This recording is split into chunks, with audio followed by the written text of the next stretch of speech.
The Path of Prosperity. Chapter 5.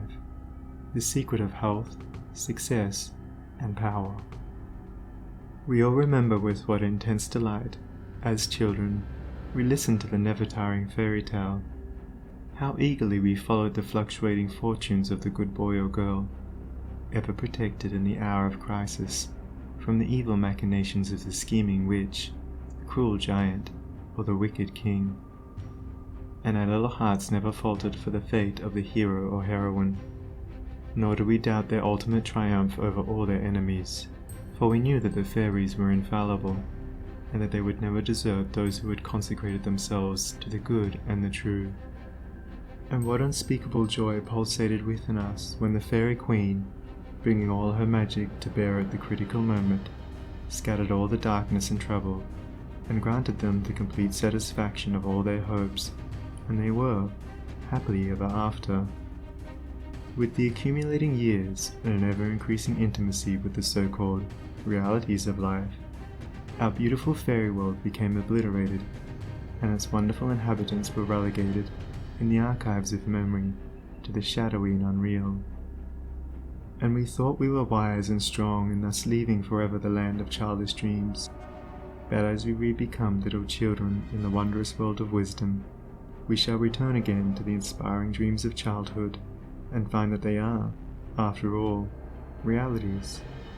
The fairy folk, so small and nearly always invisible, yet possessed of an all-conquering and magical power, who bestow upon the good, health, wealth, and happiness, along with all the gifts of nature in lavish profusion, start again into reality, and become immortalized in the soul realm of him who, by growth in wisdom, has entered into a knowledge of the power of thought and the laws which govern the inner world of being. To him the fairies live again as thought people, thought messengers, thought powers working in harmony with the overruling good. And they who, day by day, endeavor to harmonize their hearts with the heart of the supreme good, do in reality acquire true health, wealth, and happiness. There is no protection to compare with goodness, and by goodness I do not mean a mere outward conformity to the rules of morality. I mean pure thought, noble aspiration, unselfish love, and freedom from vainglory. To dwell continually in good thoughts is to throw around oneself a psychic atmosphere of sweetness and power which leaves its impress upon all who come in contact with it. As the rising sun puts to rout the helpless shadows, so are all the impotent forces of evil put to flight by the searching rays of positive thought, which shine forth from a heart made strong in purity and faith. Where there is sterling faith and uncompromising purity, there is health, there is success, there is power. In such a one, disease, failure, and disaster can find no lodgment, for there is nothing on which they can feed. Even physical conditions are largely determined by mental states, and to this truth the scientific world is rapidly being drawn. The old, materialistic belief that a man is what his body makes him is rapidly passing away, and is being replaced by the inspiring belief that a man is superior to his body, and that his body is what he makes it by the power of thought. Men everywhere are ceasing to believe that a man is despairing because he is dyspeptic, and are coming to understand that he is dyspeptic because he is despairing. And in the near future, the fact that all disease has its origin in the mind will become common knowledge. There is no evil in the universe but has its root and origin in the mind, and sin, sickness, sorrow, and affliction do not, in reality, belong to the universal order, are not inherent in the nature of things, but are the direct outcome of our ignorance of the right relations of things. According to tradition, there once lived, in India, a school of philosophers who led a life of such absolute purity and simplicity that they commonly reached the age of 150 years, and to fall sick was looked upon by them as an unpardonable disgrace, for it was considered to indicate a violation of law.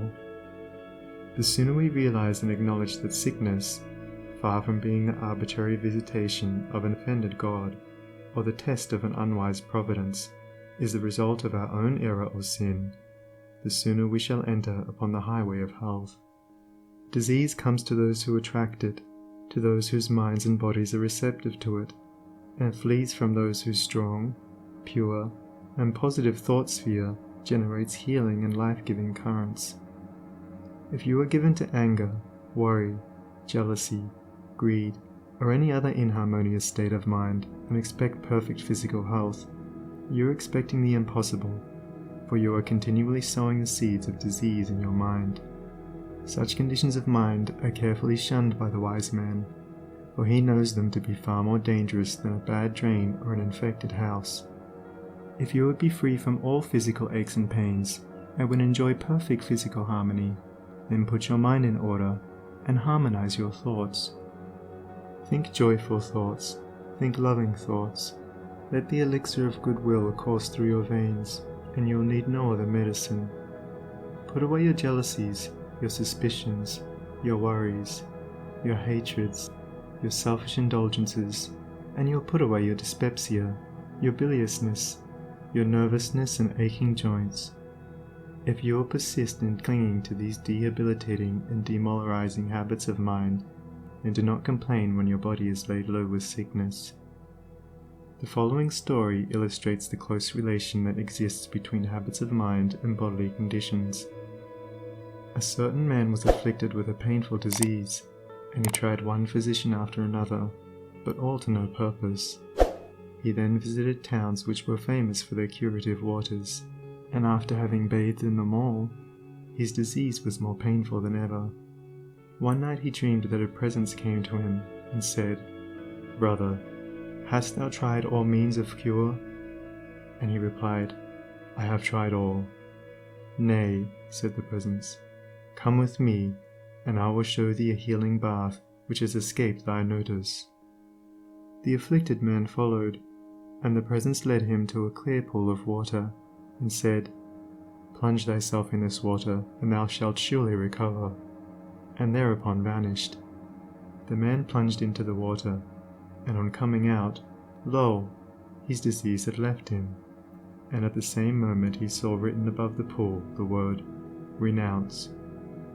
Upon waking, the full meaning of his dream flashed across his mind, and looking within he discovered that he had, all along, been a victim to a sinful indulgence, and he vowed that he would renounce it forever.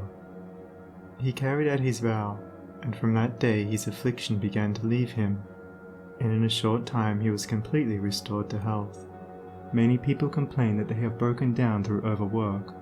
In the majority of such cases, the breakdown is more frequently the result of foolishly wasted energy. If you would secure health, you must learn to work without friction. To become anxious or excited, or to worry over needless details, is to invite a breakdown. Thank you for watching this video. Let me know in the comments if you liked it. Remember to subscribe, like and share it to your friends. See you on the next video.